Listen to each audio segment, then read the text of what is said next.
Hello दोस्तों, दक्षिणाई classroom में स्वागत है। और आज के इस लेक्चर में कुछ रोचक तथ्य के बारे में जानेंगे, कुछ मज़ेदार चीज़ों के बारे में सीखेंगे। केमिस्ट्री है यानी केमिकल इक्वेशंस, केमिकल रिएक्शंस के बारे में जानेंगे। ठीक है, तो शुरुआत करते हैं अपने बेसिक लॉज से। जो लॉज जो हैं ये काफ़ी फंडामेंटल हैं। कॉन्सेप्ट वाइज देखिए तो ये काफ़ी इंपॉर्टेंट है, पर एग्ज़ाम में ये अपीयर नहीं होते। क्यों नहीं होते? क्योंकि this is the most basic thing, ये आप जानते भी हो। जैसे पहला लॉ है law of conservation of mass. Mass conserve होता है, मास कहीं इधर उधर नहीं भागता है, यू नो दिस। ठीक है, इससे प्रश्न क्या ही बन सकते हैं, प्रश्न बनाए जा सकते हैं, बट आपके एग्जाम में नीट में ऐसे प्रश्न शायद ही पूछे जाएंगे। The another one is law of constant और law of definite proportion, and the third one we have is law of multiple proportion. ठीक है, सो पहला देखते हैं क्या है law of conservation of mass. Law of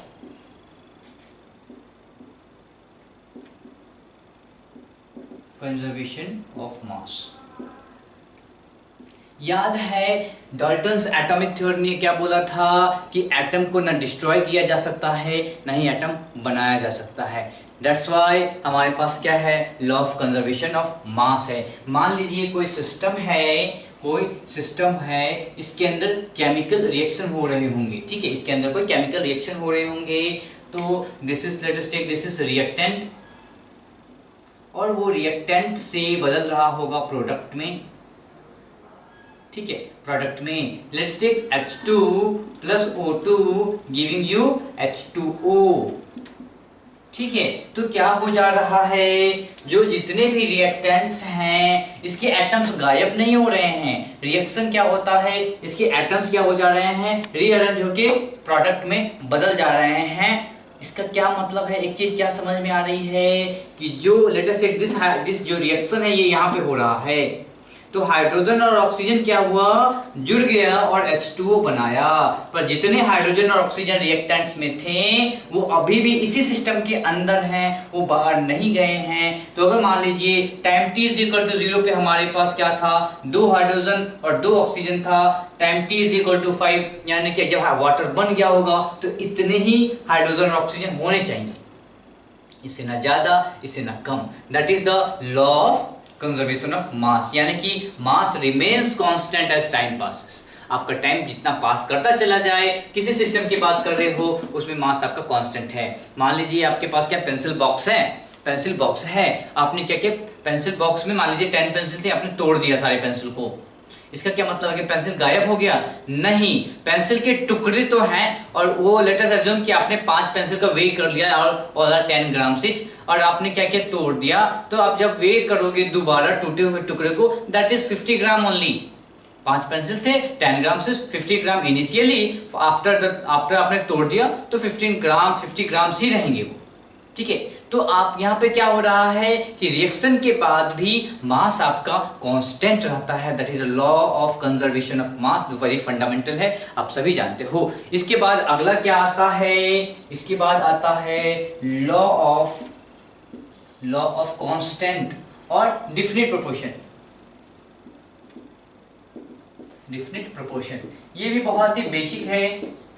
क्या है इसका मतलब, डेफिनिट प्रोपोर्शन क्या बोलता है कि जो आपका जो मॉलिक्यूल्स है, जितने भी मॉलिक्यूल्स आपको दिखते हैं, वाटर है, कैल्शियम कार्बोनेट ले लीजिए, ऑक्सीजन ले लीजिए, चाहे जितने भी मॉलिक्यूल्स आपको दिखते हैं, करेक्ट, तो उसमें जो आपके जो एलिमेंट्स हैं उसका रेशियो, जो एलिमेंट्स हैं उसका कंपोजिशन, वो रिमेन्स कांस्टेंट।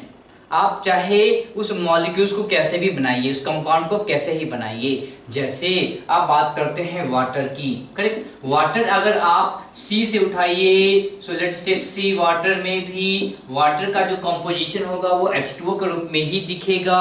अगर ये बरसात हुई है, रेन वाटर की बात कर रहे हो, तो क्या होगा, रेन वाटर में भी क्या होगा, H2O का मतलब क्या होता है, 2 हाइड्रोजन 1 ऑक्सीजन होगा।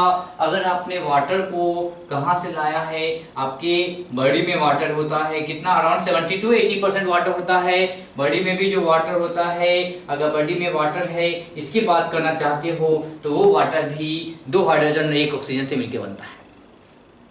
यानी कि कंपाउंड्स आप कहीं से ले आइए, उसका सिंथेसिस आप कहीं से, जैसे अमोनिया है, जब अमोनिया का सिंथेसिस होता है तो डिफरेंट प्रोसेस से अमोनिया का सिंथेसिस किया जाता है, ठीक है। आप N2 से N2+H2 बना के अमोनिया बना सकते हो, या आप चाहो तो क्या कर सकते हो, यूरिया से रिवर्स प्रोसेस करके अमोनिया बना सकते हो। प्रोसेस कुछ भी हो, अमोनिया का मतलब है एक nitrogen 3 hydrogen NH3। That is called law of definite proportion। Compounds बनाने का प्रोसेस कुछ भी हो, कंपाउंड्स में जो एलिमेंट्स के प्रोपोर्शन हैं वो हमेशा कांस्टेंट ही रहने वाले हैं, ठीक है। This is the very simple. And the third one we have law of multiple proportion. Law of multiple proportion, ये थोड़ा सा ट्रिकी है, थोड़ा सा समझना, थोड़ा सा पहली बार में इसको समझना थोड़ा मुश्किल हो जाता है। इनका करना, मैं इसका सार समझाता हूं, ऊपर आपको दिख जाएगा कि एग्जैक्टली लॉ क्या है। मैं इसका सार समझाता हूं कि मान लीजिए कोई दो एलिमेंट हैं, let us take two elements A and B. शायद एक बार मैं बता रखा हूं इसको, let us take two elements A and B, ठीक है। ये क्या है, दो या दो से ज्यादा कंपाउंड बना सकते हैं क्या, ये दो या दो से, लेट अस टेक एक कंपाउंड उन्होंने ए बी बनाया और दूसरा उन्होंने AB2 बनाया, ठीक है। दो कंपाउंड्स को बना सकते हैं। अब क्या बोलना है इनका, आप क्या कीजिए, किसी एक एलिमेंट के मास को कांस्टेंट कर दीजिए, किसी एक एलिमेंट के मास को, लेट अस टेक ए का mass is constant, let's take 1 gram here and 1 gram here. समझिए फिर से, मान लीजिए कोई दो एलिमेंट है आपके पास और दोनों एलिमेंट मिलके मोर देन वन कंपाउंड बना रहा होगा। Let us take compound 1 is AB, compound 2 is AB2 and so on. Compounds ज्यादा भी 3 4 5 6 7 कुछ भी हो सकते हैं, ठीक है। दो या दो से ज्यादा कंपाउंड्स बना रहा होगा। उस केस में अगर आपने किसी एक एलिमेंट का मास कांस्टेंट कर दिया, that's why I have written 1 gram each, then the mass ratio of the another element will be simple whole number। यानी कि इसका मान लीजिए x ग्राम होगा, इसमें इसका मान लीजिए y ग्राम होगा। what is the ratio, x by y is the ratio and this ratio has to be simple whole number। क्या होता है simple whole number, तो आप बताएंगे क्या? 1/2 is simple whole number, 2/3 is simple whole number। ऐसा नहीं होना चाहिए 2.5/3.1, ये नहीं होना चाहिए, ठीक है। तो आप इसको, मैं आपको समझाने का एक तरीका बता दूं। Let us take carbon and oxygen, ठीक है। कार्बन और ऑक्सीजन मिलकर क्या क्या बना सकता है, एक तो CO बना सकता है, carbon monoxide. I have been telling you this carbon monoxide is 300 times more stable. ये जो CO है ये आपके हीमोग्लोबिन से 300 टाइम्स मोर स्टेबल कॉम्प्लेक्स बनाता है कंपेयर टू योर ऑक्सीजन। यानी कि carboxy haemoglobin complex is 300 times more stable then oxy haemoglobin complex. That's why इसके संपर्क में आने से मनुष्य की या किसी भी एनिमल की मृत्यु हो जाती है, क्योंकि ये बंदा तो आपके हीमोग्लोबिन से कॉम्प्लेक्स बना लिया है। Now coming oxygen will not be able to join to your haemoglobin. जब आपको ऑक्सीजन हीमोग्लोबिन में नहीं जुड़ेगा तो आपके पूरे बॉडी में ऑक्सीजन नहीं पहुंचेगा एंड अल्टीमेट डेथ होती है। तो देखिए क्या क्या है, कार्बन और ऑक्सीजन मिलकर दो कंपाउंड बनाएंगे, 1 is CO, 1 is CO2। Simple. Now what we are going to do is put किसी एक एलिमेंट के मास को कांस्टेंट कर लीजिए। मैं क्या करना चाहता हूं, इसमें कार्बन के मास को कांस्टेंट करना चाहता हूं। लेट अस टेक दोनों कंपाउंड में कार्बन का मास इज 12 ग्राम कांस्टेंट। 1 ग्राम 2 ग्राम 3 ग्राम 4 ग्राम कुछ भी ग्राम, सो कांस्टेंट होना चाहिए, एक वैल्यू होनी चाहिए। So carbon here 12 gram, carbon here 12 ग्राम। आपको क्या पता है, कार्बन 12 का मतलब है एक कार्बन से एक ऑक्सीजन। यहाँ पे ऑक्सीजन का मास कितना हो गया है, 16 ग्राम, करेक्ट। यहाँ पे एक carbon is equal to 2 oxygen है, तो यहाँ पे ऑक्सीजन का मास कितना हो रहा है, टोटल ऑक्सीजन का मास इज 32 ग्राम। क्या बोला था, लॉ ऑफ मल्टीपल प्रोपोर्शन, जो रेशियो आना चाहिए वो सिंपल होल नंबर आना चाहिए। रेशियो लेके देख लेते हैं, this is x, this is y। क्या हमारे 16/32 करते हैं तो होल नंबर आता है। Yes, it is coming to be 1/2 and it is a whole number ratio. ठीक है, ये 1/2 है, होल नंबर रेशियो है। इसका क्या मतलब है एग्जैक्टली? क्या लॉ ऑफ मल्टीपल प्रोपोर्शन बनाने के बाद सारे कंपाउंड ने अपना रेशियो बदल लिया, 1/2 कर लिया? नहीं, इन्होंने जो साइंटिस्ट थे इन्होंने क्या किया, प्रॉपर क्या किया, इन्वेस्टिगेशन किया, सारे कंपाउंड्स के कंपोजिशन को देखा और देखने के बाद पता चला कि जब ऐसे दो एलिमेंट्स कंपाउंड्स बनाते हैं सबका जो रेशियो होता है वो होल नंबर होता है, और होल नंबर होता है तब जाके ये लॉ बनाया गया कि जो कंपाउंड्स हैं कंपाउंड्स में दूसरे एलिमेंट के मास का रेशियो होल नंबर होगा, given that you are keeping the mass of one element as constant. ठीक है, तो इसे आप जल्दी से नोट कर लीजिए, फिर हम लोग आगे बढ़ते हैं केमिकल रिएक्शन की तरफ।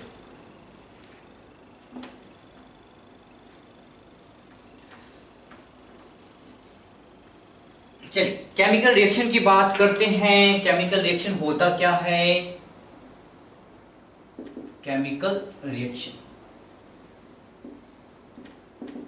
तो बताओ भैया, केमिकल रिएक्शन क्या है?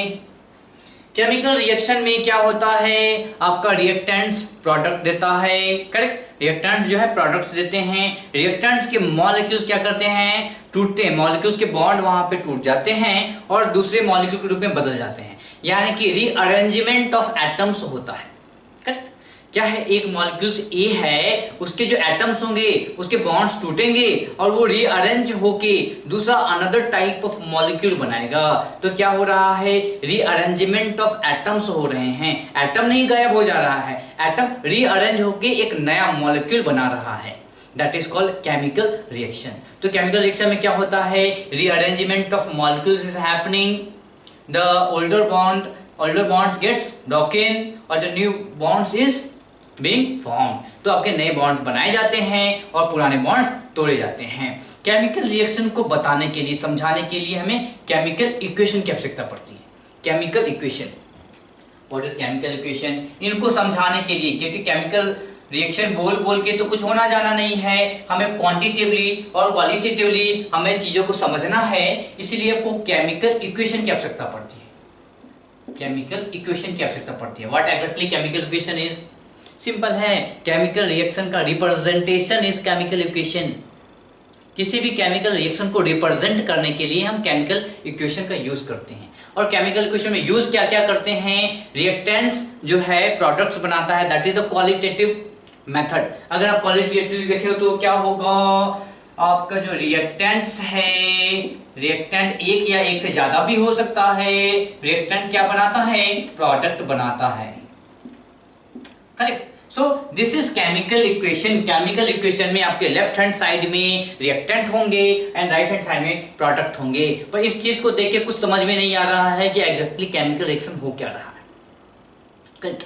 जैसे वाटर किससे बनता है, हाइड्रोजन प्लस ऑक्सीजन। इस चीज को बोल देने से क्या हमें कुछ बातें समझ में आएगी? नहीं, हमें बस इतना समझ में आ रहा है कि वाटर को बनाने के लिए हाइड्रोजन और ऑक्सीजन की आवश्यकता पड़ती है। पर अगर आप वो क्वांटिटेटिवली देखा जाए, अगर आप इंडस्ट्रियल स्केल पे देखो तो हमें ये पता चलना चाहिए कि कितना वाटर बनेगा। अगर वाटर बनाना है तो कितना हाइड्रोजन चाहिए, अगर मैंने सम अमाउंट ऑफ हाइड्रोजन लिया तो इससे एग्जैक्टली रिएक्शन करने के लिए कितना ऑक्सीजन चाहिए, उस ऑक्सीजन का वॉल्यूम कितना होगा। सो ये सारे जो डेटा है इनको समझने के लिए we need to have quantitative information about this chemical equation. तो अगर केमिकल इक्वेशन की क्वांटिटेटिव इंफॉर्मेशन की बात करते हैं, so we write as balanced chemical equation. हम बैलेंस्ड केमिकल इक्वेशन की बात करना पसंद करेंगे। बैलेंस्ड केमिकल इक्वेशन का क्या मतलब है कि जो रिएक्टेंट्स हैं, प्रोडक्ट्स है, दोनों में नंबर ऑफ एटम्स क्या होंगे, बराबर होंगे। कुछ देर पहले हमने लिखा था कि hydrogen plus oxygen giving you H2O। क्या यहाँ पे दोनों side, product side and reactant side, number of atoms बराबर हैं? कैलकुलेशन करते हैं। इस साइड 2 हाइड्रोजन है, हाँ इस साइड भी 2 हाइड्रोजन है, गुड। इस साइड 2 ऑक्सीजन है, इस साइड 1 ऑक्सीजन है। 1 ऑक्सीजन कहाँ गायब हो गया? लॉ ऑफ कंजर्वेशन ऑफ मास तो फॉलो ही नहीं हो रहा है यहाँ पे। तो क्या करेंगे, हमें किसी तरीके से यहाँ पे एक ऑक्सीजन बदलना पड़ेगा, एक ऑक्सीजन एक्स्ट्रा देना पड़ेगा, नहीं तो यहाँ से एक ऑक्सीजन हटाना पड़ेगा। क्या करते हैं, यहाँ पे 2 रख दीजिए, यहाँ पे 2 रख दीजिए, सब कुछ बराबर है क्या? हाँ जी बराबर है। 4 hydrogen 2 oxygen 2 oxygen, reaction balance. Now this is the balanced chemical equation.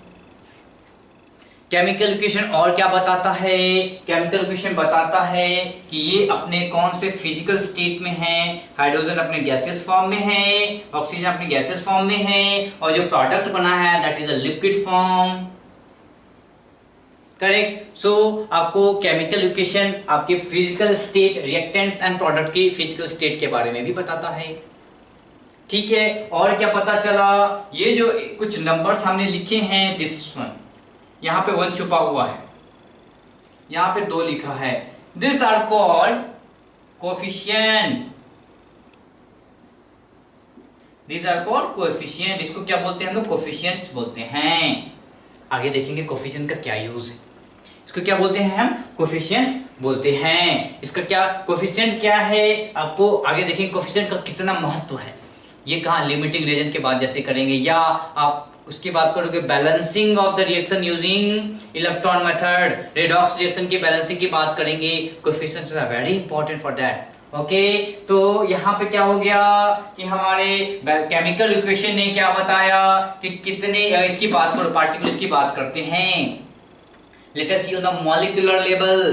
तो 2 मॉलिक्यूल ऑफ हाइड्रोजन को 1 मॉलिक्यूल ऑफ ऑक्सीजन चाहिए पूरा कंप्लीट रिएक्शन होने के लिए, ताकि जो फॉर्मेशन हो वो 2 मॉलिक्यूल ऑफ हाइड्रो H2O हो। ठीक है, अगर क्वांटिटेटिव देखा जाए तो क्या हो जा रहा है, 2 मॉलिक्यूल ऑफ हाइड्रोजन को 1 मॉलिक्यूल ऑफ ऑक्सीजन चाहिए, तब जाके आपका 2 मॉलिक्यूल ऑफ H2O बनता है। ये कब होता है? जब आपका रिएक्शन बैलेंस होता है। तो सबसे इंपॉर्टेंट थिंग कि आपके रिएक्शन क्या होने चाहिए, प्रॉपर बैलेंस होने चाहिए। यहाँ पे अभी जो बेसिक रिएक्शंस होते हैं, छोटे रिएक्शंस होते हैं, वो तो आराम से आप एटम को कैलकुलेट करके बैलेंस कर लोगे। जैसे अभी हमने किया ना, एटम को कैलकुलेट करके बैलेंस कर लो। जैसे मान लीजिए कि KClO3 है, करेक्ट, KClO3 है, तो KClO3 क्या देता है प्रोडक्ट? KCl देता है और O2 देता है। हम देखते हैं कि क्या रिएक्शन बैलेंस है, 1 potassium balance, 1 chlorine balance, oxygen 3 oxygen 2, यानी कि किसी तरीके से यहाँ पे 3 ऑक्सीजन होना चाहिए था, पर 2 ही ऑक्सीजन है। तो 3 ऑक्सीजन लाने के लिए क्या कर सकते हैं, 3/2 से मल्टीप्लाई कर सकते हैं, यानी कि अब यहाँ पे 3 ऑक्सीजन है। या आपको 3/2 फ्रैक्शन अच्छा नहीं दिखता है तो आप इंटू 2 से मल्टीप्लाई कर दीजिए। So we have 2 KClO3 giving you 2 KCl plus 3 oxygen. अब तो बराबर है 2 क्लोरीन एंड 3 into 2 6 ऑक्सीजन आपके left hand side, 3 into 2 6 oxygen आपके राइट हैंड साइड। ठीक है, तो क्या हो गया, इस तरीके से जो बेसिक मेथड है हीट एंड ट्रायल मेथड, अब इससे आप छोटे छोटे रिएक्शन को तो बैलेंस कर ही सकते हो। जब बड़ा सा हाथी जैसा रिएक्शन आना शुरू हो जाएगा, पोटासियम परमैंगनेट, ठीक है, KMnO4 FeSO4 के साथ रिएक्शन करता है एसिडिक मीडियम में, तो क्या होता है, Fe आपके अपने +3 ऑक्सीडेशन स्टेट में चला जाता है और आपका Mn+2 में चला जाता है, और इतने बड़े से रिएक्शन आते हैं, इसको आपको बैलेंस करना होता है। ठीक है, तो ऐसे रिएक्शन को बैलेंस करने का तरीका हम किसमें आगे, हम अगले कुछ लेक्चर के बाद हम oxidation number, oxidation and reduction की बात करेंगे और बैलेंसिंग ऑफ रेडॉक्स रिएक्शन की बात करेंगे, वहां पे इन चीजों को सीखें। ठीक है, चलिए, तो ये जो बातें हो गई, अब यहां से इंफॉर्मेशन कैसे कैलकुलेट करें, that is the most important in the mole concept. अब यहां से अपने मोल जो सीखा है, मोल कैसे कैलकुलेट करते हैं, गिवन मास से मोल कैसे कैलकुलेट करते हैं, गिवन नंबर ऑफ मॉलिक्यूल्स या एटम से मोल कैसे कैलकुलेट करते हैं, या अगर एसटीपी कंडीशन है तो गिवन वॉल्यूम से मोल कैसे कैलकुलेट करते हैं। We are going to use all those information here. ठीक है, तो सारे इंफॉर्मेशन को यूज करोगे और नॉट हियर, आपके आगे बहुत सारे रिएक्शन में, बहुत सारे चैप्टर के रिएक्शन में आपको इसका यूज करना पड़ेगा। तो इसका थोड़ा सा ध्यान रखिए कि ये जो पार्ट है इसको सीखने में थोड़ा सा अपना मन लगाया कीजिए। चलिए, आगे बढ़ते हैं, लेट अस राइट 2-3 एग्जांपल्स। अब जो हम चीज सीखने वाले हैं वो बेसिकली एग्जांपल के हेल्प से ही सीखेंगे। मान लीजिए आपके पास क्या है, H2 है प्लस O2 है, ये क्या था अपने गैसियस फॉर्म में था, ठीक है, गिविंग यू H2O। ये क्या है, वाटर है अपने लिक्विड फॉर्म में। अब मैं बोलूं कि मुझे 18 ग्राम ऑफ वाटर चाहिए, 18 ग्राम ऑफ वाटर चाहिए। So hydrogen H2 and oxygen, इन दोनों का, ऑक्सीजन और हाइड्रोजन का कितने नंबर ऑफ मॉलिक्यूल्स कितने होना चाहिए, नंबर ऑफ मॉलिक्यूल्स कितने होने चाहिए ताकि मुझे 18 ग्राम ऑफ वाटर मिले। ठीक है, 18 ग्राम ऑफ वाटर मिलने के लिए कितने हाइड्रोजन एंड ऑक्सीजन के मॉलिक्यूल्स, मैं पूछ रहा हूं नंबर ऑफ मॉलिक्यूल्स कितने होने चाहिए। ठीक है, तो 18, सबसे पहले तो हमें समझना पड़ेगा what is 18 gram of water. This is 18 gram H2O। Generally chemical reaction का जब भी आप प्रॉब्लम बना रहे होगे, सबसे पहले आपको नंबर ऑफ मोल्स कैलकुलेट करना चाहिए। प्रॉब्लम कुछ भी पूछ रहा हो, अगर आप नंबर ऑफ मोल्स कैलकुलेट करते हैं, सारी चीजें वहीं क्लियर हो जाएगी। तो इन्होंने 18 ग्राम वाटर की बात करी, तो मैं कैलकुलेट करूंगा what is number of moles of H2O, that is equal to 18 given mass divide by molar mass is 18, so number of moles is equal to 1। Fine, अब इस बंदे के पास आते हैं, क्या होता है, क्या ये रिएक्शन बैलेंस है? नहीं है। बैलेंस कीजिए तो क्या होगा, यहाँ पे 2 डालेंगे, यहाँ पे 2 डालेंगे, रिएक्शन तो बैलेंस हो गया है। अब आगे बात करते हैं, 2 मॉलिक्यूल्स ऑफ H2O बनाने के लिए 2 मॉलिक्यूल्स ऑफ H2 चाहिए और 1 मॉलिक्यूल्स ऑफ O2 चाहिए। याद रखिए, balancing the reaction is the first step. आपके पास बैलेंस्ड केमिकल इक्वेशन होने ही चाहिए। जब बैलेंस कर लिया तो आगे बढ़ते हैं, यानी कि ऐसे भी बोल सकते हैं 2 मोल्स ऑफ H2O बनाने के लिए 1 मोल्स ऑफ O2 चाहिए और 2 मोल्स ऑफ H2 चाहिए। यानी कि क्या बोलेंगे, 2 मोल्स H2O बनाने के लिए क्या क्या चाहिए, आपको चाहिए 2 moles of H2 molecules and 1 moles of O2, correct. यानी कि हमें कितना चाहिए, हमें तो 1 ही मोल है, तो 1 मोल की बात करते हैं। 1 मोल व H2O बनाने के लिए कितना चाहिए, 2 मोल के लिए 2 चाहिए, तो 1 मोल के लिए 1 मोल ऑफ H2 प्लस 2 मोल के लिए 1 चाहिए, तो 1 मोल के लिए आधा चाहिए होगा, सो 1/2 मोल ऑफ O2। हमें number of moles of H2 and number of moles of O2 निकल के आ गया है। Can you convert it into the numbers of molecules? Obviously yes, is equal to क्या हो जाएगा, 1 into Avogadro number is equal to NaH2 molecules, and this is equal to 1/2 into Na, and you are getting Na/2 O2 molecules। इस तरीके के बहुत ही आसान से प्रश्न आने वाले हैं। ठीक है, इसे जल्दी से आप नोट कीजिए, फिर आगे बढ़ते हैं हम। ठीक है, चलिए, इसे नोट करने के बाद आप देखिए क्या हो सकता है। कैल्शियम कार्बोनेट के बारे में सुना ही होगा आपने। कैल्शियम कार्बोनेट क्या होता है, सॉलिड होता है, और ये क्या है, डिकम्पोजिशन के बाद ये कैल्शियम ऑक्साइड देता है, that is also solid, plus CO2 जो हवा में गुल हो जाएगा, वो एटमॉस्फेयर में चला जाएगा। So what is it, this is gas. क्या रिएक्शन बैलेंस है, चेक कर लेते हैं। एक कैल्शियम फाइन, एक carbon good, we have 3 oxygen, 1 + 2 3 oxygen, हाँ बहुत अच्छी बात है, रिएक्शन बैलेंस है।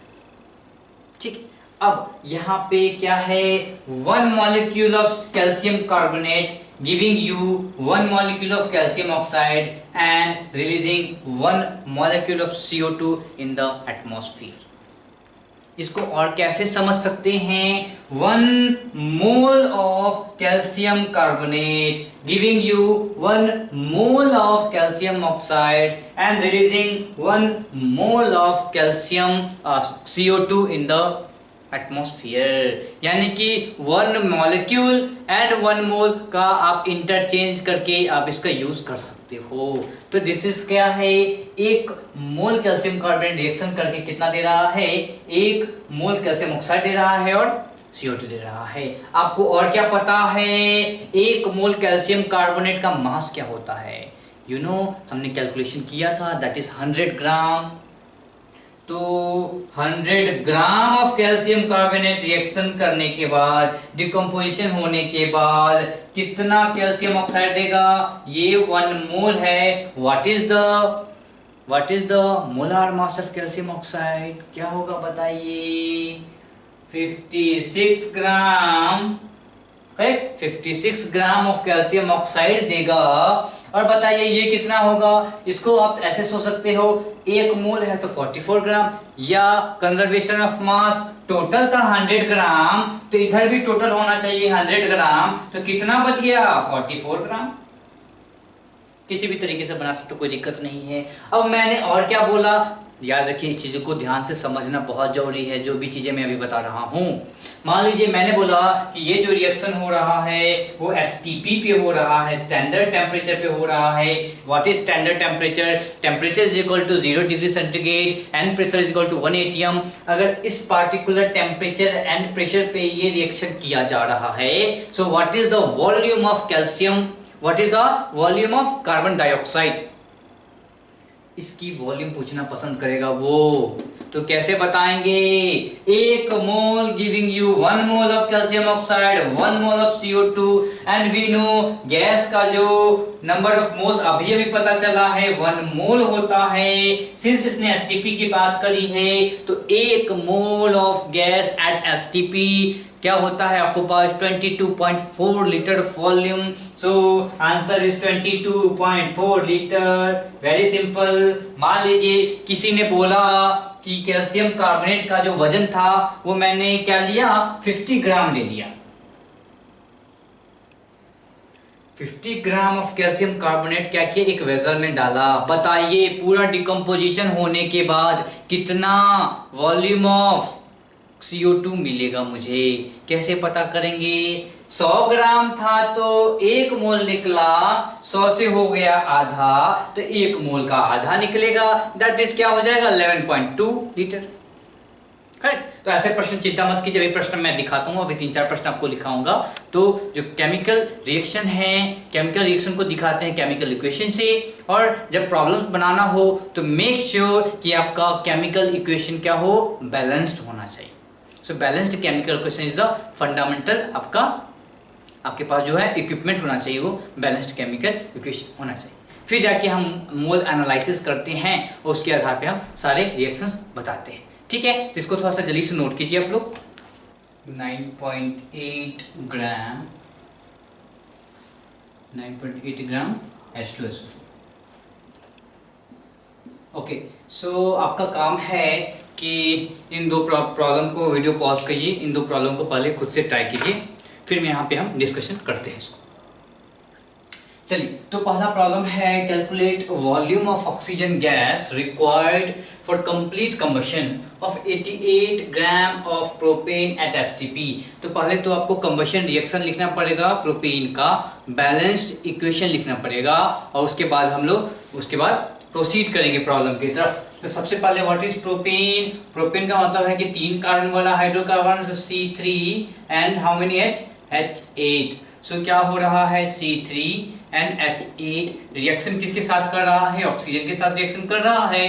वी डोंट नो ऑक्सीजन, पर बैलेंस करना है रिएक्शन को। So let's move. What is C3 है तो कितने कार्बन होंगे? कितने? CO2 plus H2O is the ultimate product for this hydrocarbon जब कंबशन करता है तो CO2 प्लस H2O निकलता है। अगर पार्शियल कंबशन होता है तो कार्बन मोनोऑक्साइड निकलता है, that is known to us. तो क्या है, रिएक्शन बैलेंस करते हैं। यहाँ पे 3 कार्बन है, सो राइट 3। यहाँ पे 8 हाइड्रोजन है, सो राइट हियर 4। तो carbon and hydrogen both are balanced. Now our duty is to balance this oxygen. तो कितने ऑक्सीजन है, 3 into 2 6 प्लस 4 कितने होंगे, 10 ऑक्सीजन आपके राइट हैंड साइड हैं, तो 10 ऑक्सीजन आपके लेफ्ट हैंड साइड भी होने चाहिए। तो यहाँ पे 5 है, अगर हमने ये 5 लिख दिया तो क्या ये रिएक्शन बैलेंस है, एक बार चेक कीजिए सारे लोग। 3 कार्बन बोथ साइड में 3 कार्बन हैं, 8 हाइड्रोजन बोथ हैंड साइड में है, हाँ 5 into 2 10 ऑक्सीजन क्या आपके दोनों साइड में है, yes 3 + 2 6 + 4 10। So reaction is balanced. आपका जो ये जो पार्टिकुलर केमिकल इक्वेशन क्या है, वो बैलेंस्ड केमिकल इक्वेशन है। अब आप प्रोसीड कर सकते हो। So step number 1, always balance the chemical equation. आपको अगर केमिकल इक्वेशन नहीं गिवन है तो बैलेंस कर लीजिए, ठीक है। अब क्या बोला, calculate the volume of oxygen and also there is something called STP is given. So we know what STP, 1 mole is equal to 22.4 litre. Okay, so this is the STP. जैसे given हो ये information हमारे दिमाग में आ जाता है। तो देखते हैं क्या हो रहा है। 88 ग्राम ऑफ प्रोपेन, कितना ग्राम है ये, इसका मोलार मास कितना होता है बताइए, 12 into 3 दैट इज 36 प्लस क्या हो जाएगा 8, कितना हो जाएगा 44 ग्राम। सो 44 ग्राम इज इक्वल टू 1 मोल। कितने हैं, 88 हैं। सो हाउ मेनी मोल्स कितने हो गए, नंबर ऑफ मोल्स कितने हो गए, 88 divide by molar mass that is 44 will give you number of moles is equal to 2। So यहाँ कितने हैं, नंबर ऑफ मोल्स क्या है, 88 by 44 that is equal to number of moles 2 है। ओके, अब हमें समझना चाहिए एक मोल ऑफ प्रोपेन जब रिएक्शन करता है, कंबशन रिएक्शन में जाता है, तो 5 मोल ऑफ ऑक्सीजन उसको रिक्वायर्ड होता है। 5 moles of oxygen required, correct. अगर 2 मोल है तो कितने चाहिए होंगे, 5 into 2 moles of oxygen gas required. क्या हमें नंबर ऑफ मोल्स पूछ रहा है, नहीं, वो हमसे वॉल्यूम पूछ रहा है एट एसटीपी। तो हमें क्या पता है, this is the number of moles of oxygen, 10 moles of oxygen, correct, ठीक है। 1 mole oxygen at STP, 1 mole at STP will have कितना वॉल्यूम, 22.4 लीटर होता है। तो कितने मोल्स है हमारे पास, 10 मोल्स हैं। तो 10 मोल ऑफ ऑक्सीजन गैस का वॉल्यूम क्या हो जाएगा, 22.4 into 10 that is equal to 224 litre of oxygen gas, ठीक है। तो ये बड़ा ही आसान तरीका है मोल एनालिसिस करने का। अभी हम जो बेसिक चीज है मोल एनालिसिस, उसका एक डिफरेंट तरीका है। ये हमने अपने बेसिक तरीके से हमने चीजों को बनाया है, उसको उन्होंने फॉर्मुलेट किया है, वो भी हम देखेंगे थोड़ी देर बाद। कुछ 2-3-4 प्रॉब्लम्स हम प्रैक्टिस कर लें। चलिए इस प्रॉब्लम को देखिए, क्या बोल दिया, calculate mass of sodium hydroxide required for complete neutralisation of H2SO4। यानी कि हमें फिर से एक केमिकल इक्वेशन की आवश्यकता है। कैसी केमिकल इक्वेशन, H2SO4 के साथ सोडियम हाइड्रोक्साइड का रिएक्शन करवाइए, तो क्या होगा, ये रिएक्शन करके बनाएगा सोडियम सल्फेट प्लस वाटर।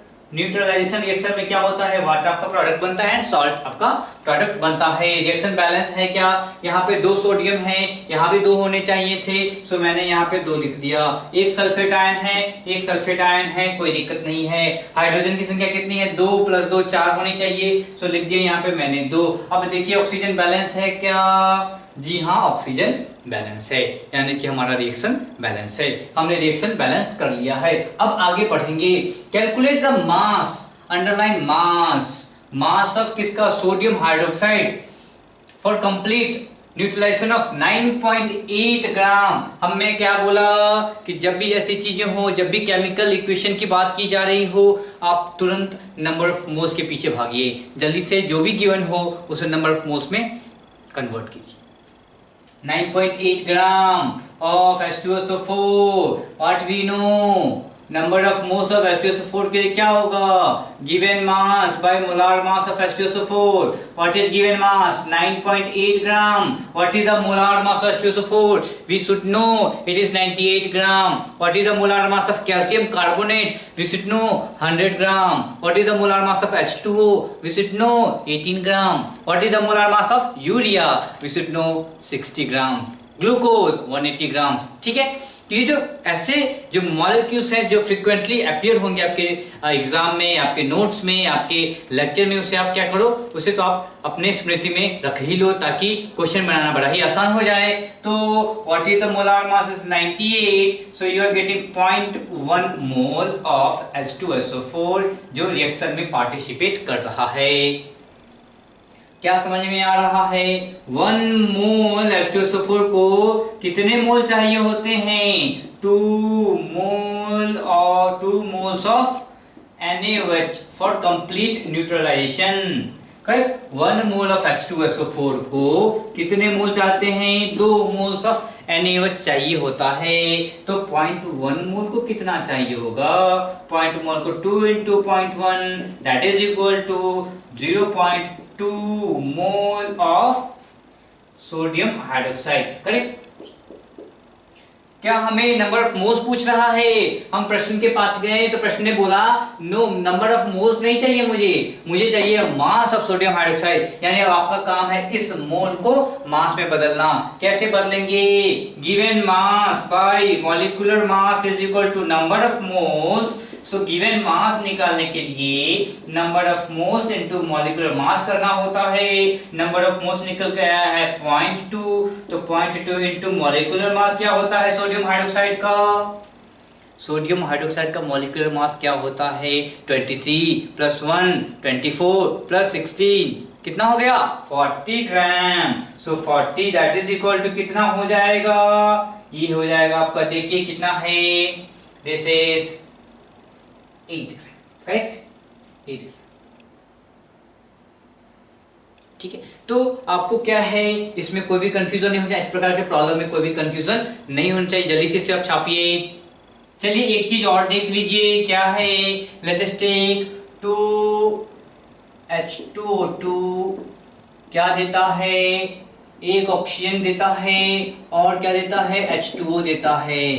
क्या रिएक्शन बैलेंस है? 2 हाइड्रो 2 4 होना चाहिए था। लेट अस राइट 2 यहाँ लिख दिया। सब कुछ बैलेंस है। क्या ऑक्सीजन बैलेंस है? 4 oxygen, see everything is balance. Okay, अब क्या है, मान लीजिए कि ये अपने गैसियस फॉर्म में है, ये भी अपने गैसियस फॉर्म में है और ये भी अपने गैसियस फॉर्म में है। ठीक है, तो अगर ऐसा चीज गिवन है तो यहाँ से क्या क्या इंटरप्रेट किया जा सकता है?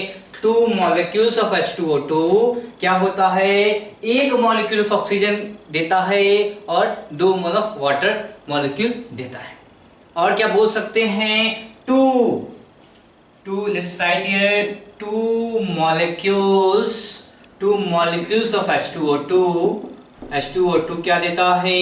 ये देता है 1 moles और 1 molecules of O2 and 2 molecules of H2। और क्या बोल सकते हो आप? 2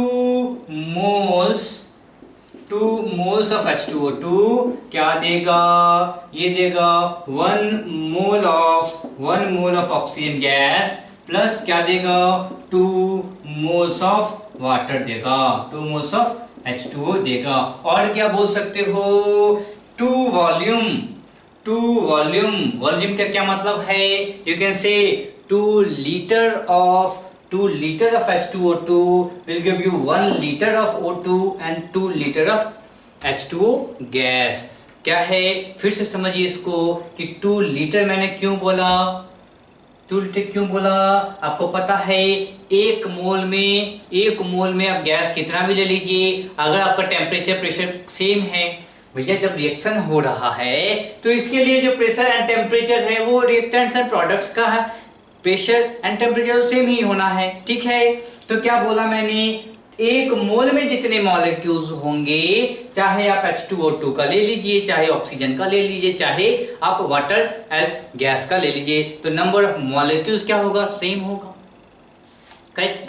तो जब नंबर ऑफ मॉलिक्यूल्स सेम होगा या नंबर ऑफ मोल्स सेम होगा तो 2 मोल्स में जितने वॉल्यूम होंगे वही तो इसके 2 मोल्स में उतने वॉल्यूम होंगे। तो हम बोल सकते हैं कि 2 वॉल्यूम ऑफ H2O2 कितना दे रहा है, 1 वॉल्यूम ऑफ O2 दे रहा है and 2 volume of H2O gas दे रहा है। आप ये मत समझिए कि 2 लीटर या 2 लीटर डब्बा दे दिया पानी का, ऐसा नहीं है।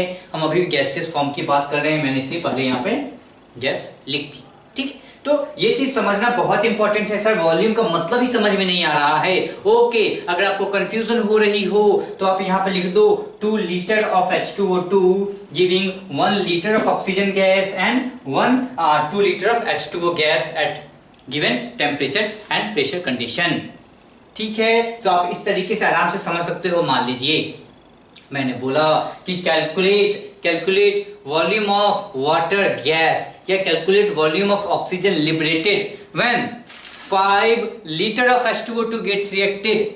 मतलब कि अगर 5 लीटर आपका H2O2 रिएक्शन करता है तो कितना ऑक्सीजन लिबरेट होगा।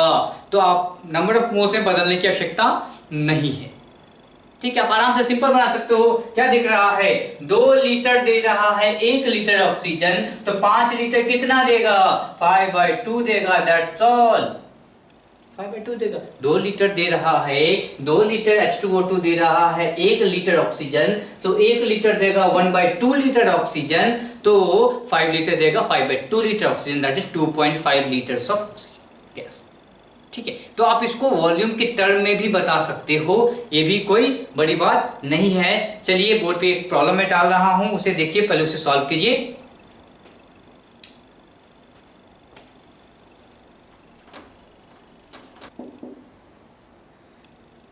Access oxygen. चलिए तो इस दोनों प्रॉब्लम को जल्दी से वीडियो पॉज कीजिए और जल्दी से इसको सॉल्व कीजिए, ठीक है। आपके अगर आपने सॉल्व कर लिया है तो इसका हम डिस्कशन करते हैं फिर से। Calculate volume of CO2 liberated after decomposition of 20 gram of calcium carbonate at STP। तो क्या करेंगे, रिएक्शन लिखेंगे। कैल्शियम कार्बोनेट क्या हो रहा है, डिकम्पोजिशन हो रहा है कैल्शियम कार्बोनेट का, क्या बनाता है, कैल्शियम ऑक्साइड बनाता है और CO2 बनाता है। ये आपके गैसियस फॉर्म में रहता है, ये सॉलिड फॉर्म में रहता है, ये भी आपका सॉलिड फॉर्म में रहता है। चलिए, तो जब ये बातें हो रही है, आपसे पूछ रहा है तो वॉल्यूम ऑफ CO2 यानी वॉल्यूम आपको लीटर में पूछ रहा है एट STP पे क्या होगी। तो सिंपल सी बातें हैं कि 1 मोल ऑफ कैल्शियम कार्बोनेट कितने CO2 रिलीज करता है, 1 मोल ऑफ CO2 रिलीज करता है। अगर किसी तरीके से ये पता चल जाए कि number of moles of calcium carbonate कितने हैं तो हम आराम से बता सकते हैं कि CO2 क्या होगा।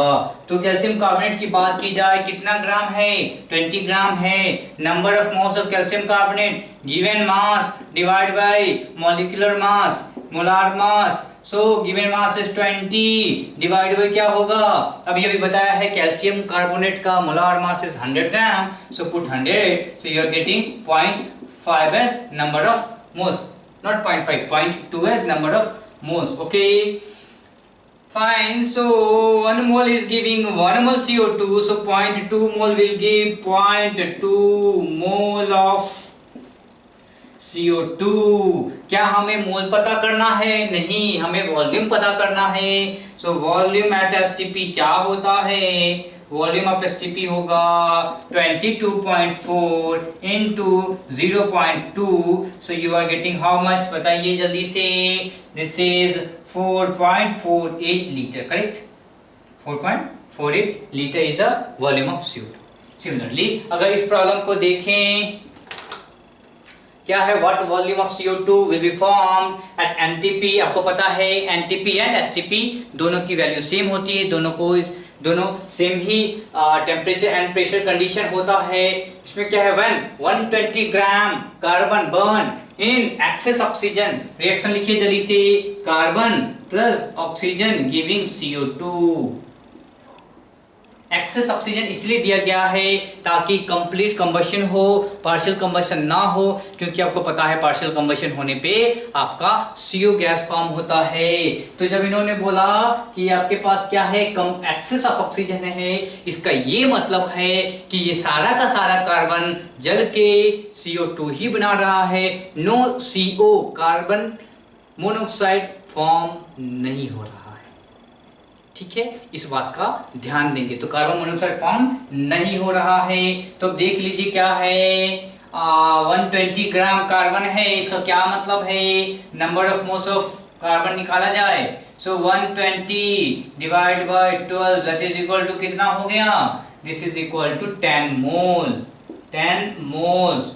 अब पूछ रहा है volume of CO2, 1 mole carbon, 1 mole carbon कितना लिबरेट करता है, 1 मोल CO2 लिबरेट करता है। तो 10 मोल कार्बन कितना लिबरेट करेगा, 10 मोल कार्बन लिबरेट करेगा 1 into 10 that is equal to 10 mole CO2 gas. Clear है। इसके बाद देखिए हमें निकालना है वॉल्यूम ऑफ CO2 कैसे निकालेंगे, नंबर ऑफ मोल्स इनटू 22.4। ऐसा इसीलिए कर रहे हैं क्योंकि कंडीशन गिवन है at NTP and we know that 1 mole gas का वॉल्यूम 22.4 लीटर होता है। तो n मोल का कितना हो जाएगा, 10 into 22.4 दैट इज 224 लीटर।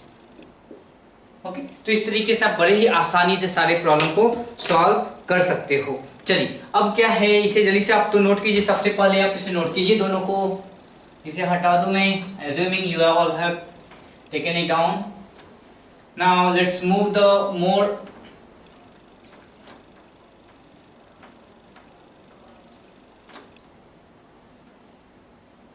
तो आपने इसे शायद नोट कर लिया है। अब आगे बढ़ते हैं, देखते हैं समथिंग कॉल्ड मोल एनालिसिस और मोल एनालिसिस।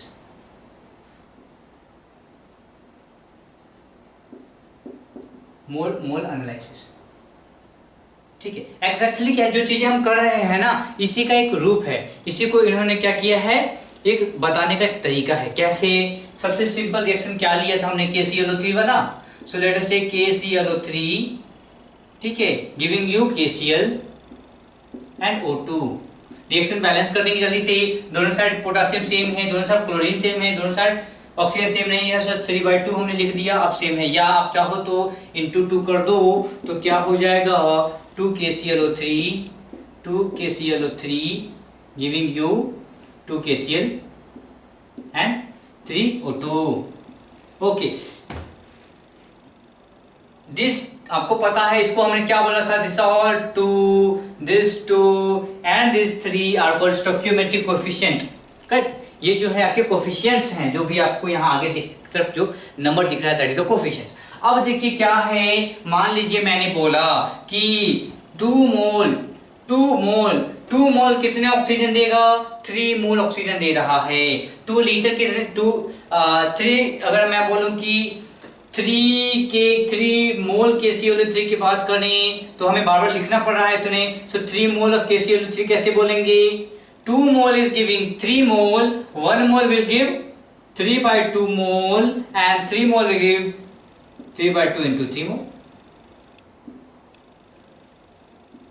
करेक्ट, वेरी सिंपल, इस तरीके से लिख सकते हैं। या अगर मैं बोलूं कि x मोल KClO3 कितना देगा, 3/2 into x।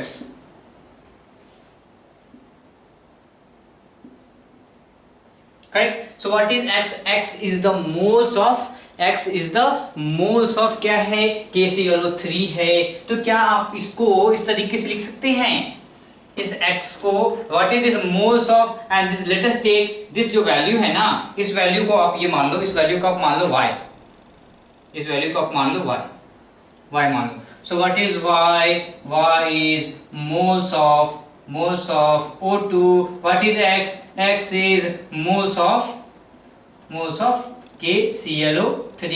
ठीक है, अब देखिए कैसे लिख सकते हैं। क्या हम y is equal to 3/2 into x लिख सकते हैं? करेक्ट, लिख सकते हैं। क्या इस 3 को उठा के यहाँ लाए तो कोई दिक्कत है? y/3 is equal to x/2 लिख सकते हैं क्या? y/3 is equal to x/2 लिख सकते हैं। And what is y? इसको इस तरीके लिख सकते हैं, moles of KClO3 divided by x is the moles of KClO3 divided by 2 is equal to moles of O2 divided by 3, moles of O2 divided by 3। अब इसको देख के और इस रिएक्शन को देख के कुछ समझ में आ रहा है। मोल्स ऑफ KClO3 यहाँ पे है divided by 2 moles of O2 divided by 3, O2 यहाँ पे है डिवाइडेड बाय 3। ठीक है, सो this is called mole analysis. को मैं एक और तरीके से आपको बता दूं, अगर आप वाटर जैसा सिंपल रिएक्शन ले लें तो उससे भी इसे आसानी से समझा जा सकता है। जैसे लिखिए H2O, कैसे लिखते हैं H2O को? H2 plus oxygen giving you H2। Reaction balance थोड़ा जल्दी से करेंगे। This is 2 okay, reaction balance हो गया है। जब रिएक्शन बैलेंस है तो फिर से वही काम करेंगे। आपको क्या पता चला है कि 2 moles of H2 giving 2 moles of H2O, या ऐसे भी बोल सकते हैं 2 मोल हाइड्रोजन कितने मोल ऑफ ऑक्सीजन के साथ रिएक्शन करता है? 1 मोल के साथ रिएक्शन करता है। सो 2 moles of H2 reacts with 1 mole O2। अगर मैं बोलूं 1 मोल हाइड्रोजन कितने के साथ रिएक्शन करेगा? 1/2 मोल ऑफ O2। अगर मैं बोलूं x मोल कितने के साथ रिएक्शन करेगा तो बोलोगे सर 1/2 इंटू x मोल। क्या इसको आप फिर से y बोल सकते हो? दिस इज y बोल सकते हैं। क्या समझ में आया कि y is equal to x/2, correct? तो y/1 is equal to x/2। और आप इससे और क्या लिख सकते हो? y/1, what is y? y is moles of O2 divided by 1 है, O2 के बगल में 1 है, that is equal to moles of H2 divided by 2। ये क्या है? ये 2 है। ठीक है, यानी कि अगर आपको मोल्स ऑफ O2 कैलकुलेट करना हो, गिवन अगर मोल्स ऑफ H2 हैं, इस 1 को उठा के यहाँ ले जाइए, आप आराम से वैल्यू पुट कीजिए, आंसर आ जाएगा। सिमिलरली अगर आपको कैलकुलेट करना है मोल्स ऑफ हाइड्रोजन कितना चाहिए, अगर given is moles of oxygen, इस 2 को उठा के यहाँ ले जाइए, आपका आंसर आ जाएगा। अगर आपके पास कोई जनरल रिएक्शन हो, let us take A plus B giving you C plus D, तो सेम तरीके से क्या लिखेंगे? मोल्स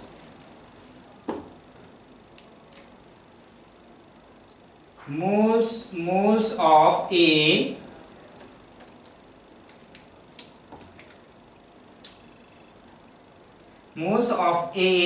बाय क्या होगा? Stoichiometric coefficient A divide by क्या होगा? Moles of B divided by coefficient B। ठीक है, सिमिलरली कितना फॉर्म होगा इसकी भी बात आप आराम से कर सकते हो। Moles formed of C divided by coefficient C and the ultimate moles of D formed divided bye coefficient D। सो ये क्या है? एक क्या है? ये मोल एनालिसिस किया गया। अगर आपको कैलकुलेशन करना हो, लेट अस एज्यूम कि अगर आपको ये गिवन हो मोल्स ऑफ A गिवन हो, तो आप क्या कर सकते हो? कुछ भी कैलकुलेट कर सकते हो। जैसे आपको क्या है? ये वैल्यू गिवन है, अगर आपको ये कैलकुलेट करना है, this B will come here and multiply with B and divide by A, you will get moles of B। Similarly आपको अगर मोल्स ऑफ सी कैलकुलेट करना हो, कितने number of moles of C form हुए हैं, अगर आपको वो कैलकुलेट करना हो तो व्हाट यू डू, सी को उठा के इसका और इसका कंपैरिजन करवा लीजिए। क्या हो जाएगा, ये सी उठ के यहाँ आ जाएगा, यानी कि C by A into moles of A, moles of A is given and C by A you will come to know from this is the stoichiometric coefficient।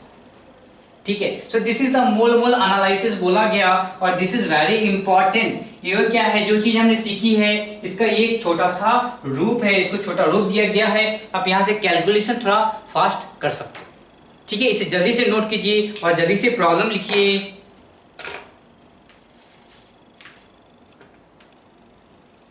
Okay, so problem आप यहीं पे लिख सकते हो कि let us we have been given 10 moles of hydrogen, 10 moles of hydrogen given, calculate number of moles of O2 reacted। क्या होगा, 10 moles of hydrogen given है, इसको तो आप सिंपल बना सकते हो। 10 moles of hydrogen given है, अगर ये 10 मोल गिवन है तो क्या होगा, मोल्स ऑफ O2 क्या हो जाएगा, ये मैंने बोला 1 को उठा के यहाँ लग दिए, सो 1/2 इंटू मोल्स ऑफ क्या हो जाएगा hydrogen, moles of hydrogen is given as 10, so क्या हो जाएगा 10/2 that is 5 moles of oxygen आपका क्या करेगा, रिएक्ट करेगा, सो 5 इज द आंसर। ठीक है, तो इस तरीके से कैलकुलेशन बहुत ही फास्ट आपका हो जाएगा, इसे जल्दी से नोट कीजिए। ओके, सो 3H2O। चलिए, ये रिएक्शन गिवन है, ये रिएक्शन गिवन है,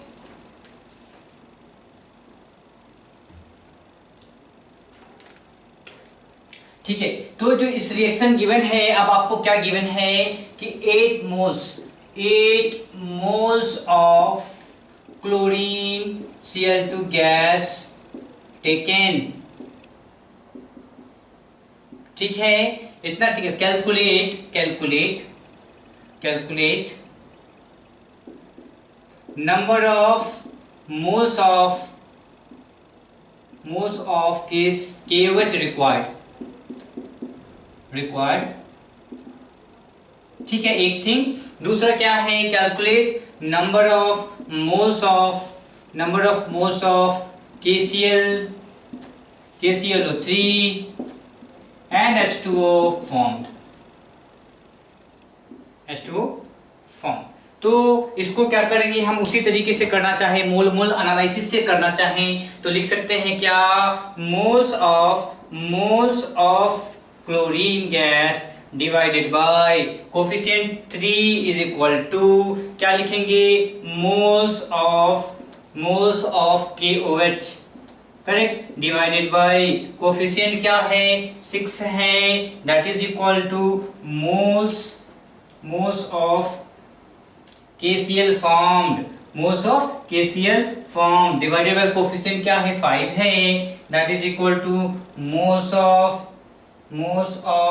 KCl3 formed divided by coefficient क्या है 1 है, and that is equal to moles of H2O and that is divided by 3। ठीक है, तो आप क्या करो, किसी भी दो को कंपैरिजन कर लीजिए। तो क्या गिवन है, हमें गिवन है 8 मोल्स ऑफ क्लोरीन गैस, यानी इसी का कंपैरिजन सबके साथ कीजिए और आंसर लाइए। तो सबसे पहले बात करते हैं किसका, मोल्स ऑफ KOH कैलकुलेट करते हैं। सो पहला क्या है, KOH की बात कर लें। ओके, KOH की बात करते हैं। तो जब KOH की बात करेंगे तो क्या कैलकुलेशन करना है आपको, मोल्स ऑफ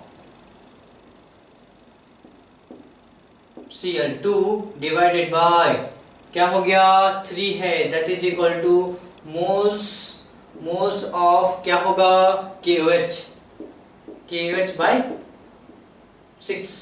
हमें क्या चाहिए, हमें इसको कैलकुलेट करना है, यानी ये 6 कहाँ चला जाएगा, यहाँ आ जाएगा। सो अगर हमें मोल्स ऑफ KOH चाहिए, क्या हो जाएगा, ये 6 यहाँ चला गया, so 6/3 into moles of chlorine, and what is given 6/3 into 8, that is equal to क्या हो जाएगा, this is equal to 16 moles. 16 moles आप आराम से कैलकुलेट कर सकते हो। सिमिलरली दूसरा कैसे कैलकुलेट करें, अगर हमें कैलकुलेट करना है KCl की बात करनी है तो मोल्स ऑफ KCl कैसे करेंगे। मोल्स ऑफ KCl मतलब क्या कि ये 5 क्या है ऊपर आ जाएगा, सो 5/3, सो 5/3 इंटू मोल्स ऑफ क्या हो जाएगा, मोल्स ऑफ क्लोरीन हो जाएगा, दैट इज क्या हो जाएगा 5 into 8/3, that is equal to क्या हो जाएगा 40/3। सिमिलरली अगर आपको करना है मोल्स ऑफ KClO3 की बात कर रहे हैं आप, तो क्या हो जाएगा, वेयर इज KCl 1 है, 1 ऊपर आ जाएगा, सो 1/3, सो सिंपली 8/3 मोल्स। ठीक है, फिर the last one we have is calculate moles of H2O form, so moles of H2O form is equal to क्या हो जाएगा दिस 3 एंड ये आ जाएगा, सो 3/3 क्या हो जाएगा 3/3 इनटू क्या हो जाएगा 8, दैट इज 8 मोल्स ऑफ। ठीक है, तो क्या है रिएक्शन का बैलेंस होना बहुत ही आवश्यक है ऐसे प्रॉब्लम को करने के लिए, तो इसे जल्दी से आप नोट कीजिए। इसके बाद कुछ उम्दा प्रॉब्लम हम करते हैं जो आपको ऊपर में दिखेगा, तो उसको थोड़ा जल्दी से आप इसे नोट कीजिए।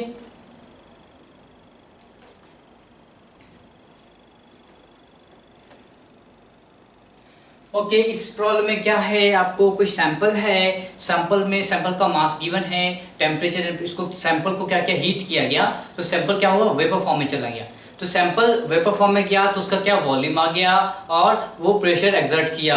तो क्या गिवन है कि sample we have 12.4 gram sample, correct, this is what given in the problem.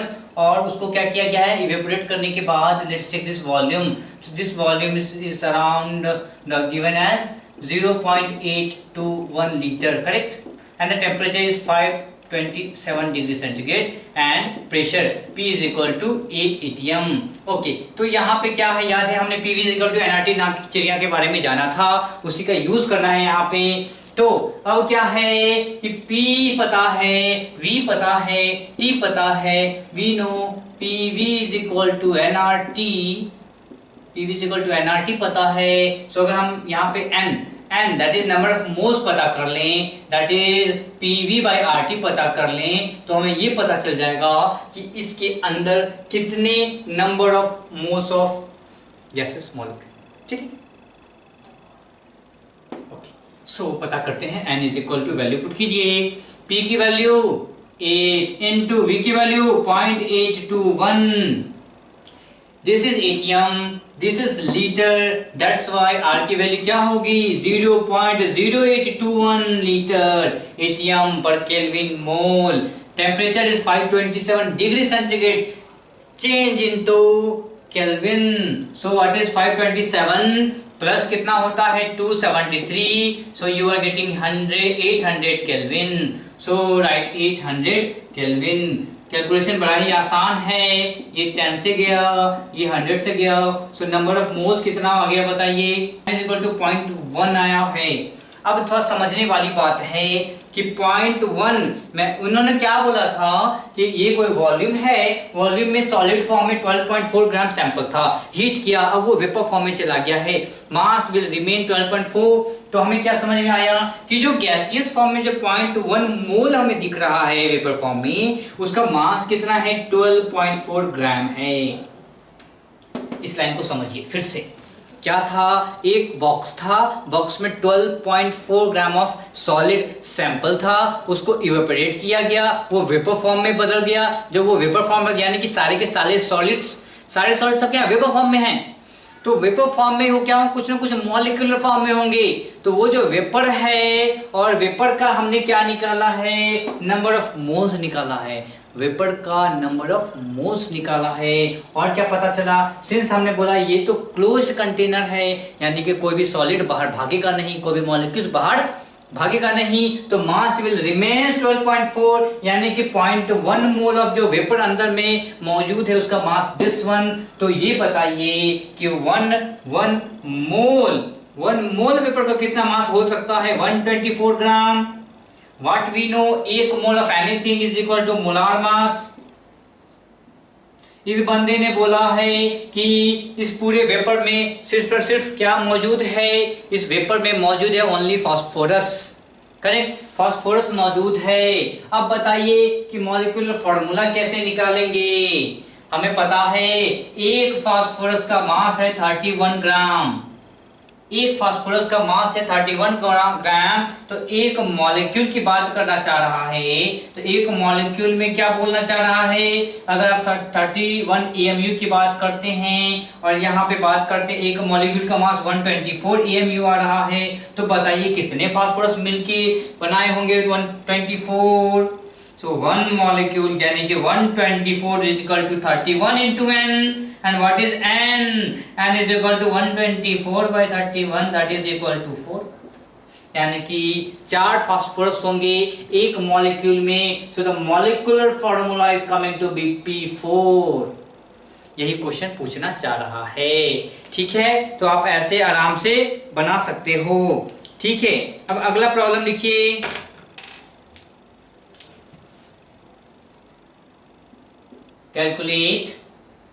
calculate mass of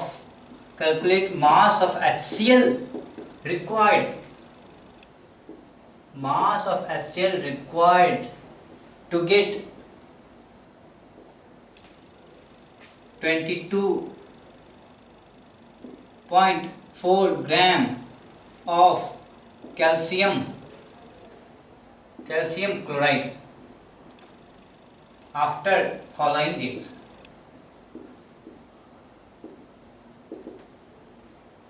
क्या है रिएक्शन देखते हैं। Calcium hydroxide